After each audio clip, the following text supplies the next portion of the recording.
Эмнеге биз нааразычылык болуп атабыз?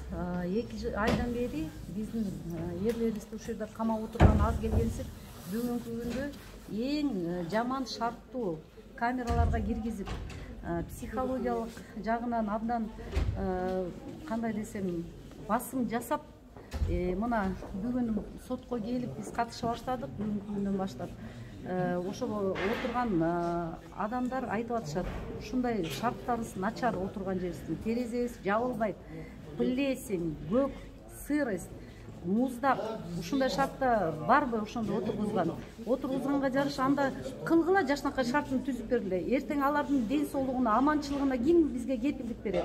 Биздин ата-бабабыз керек бизге, күйөөм керек, мага балдарыма ата керек. Анан кийин отурат десе эле баягы кызда деген жакшы сөз бар, тил кесмек жок, баш кесмек бар деп. Эмне биротоло баштарында кесип, ден соолугун баарын жоготолу дегенсиңерби? Жакшынакай шартты түзүп бергиле эрлерибизге. Түзбөйсүңөрбү? Биз да анда жазчу жерге жазып, барчу жерге барабыз.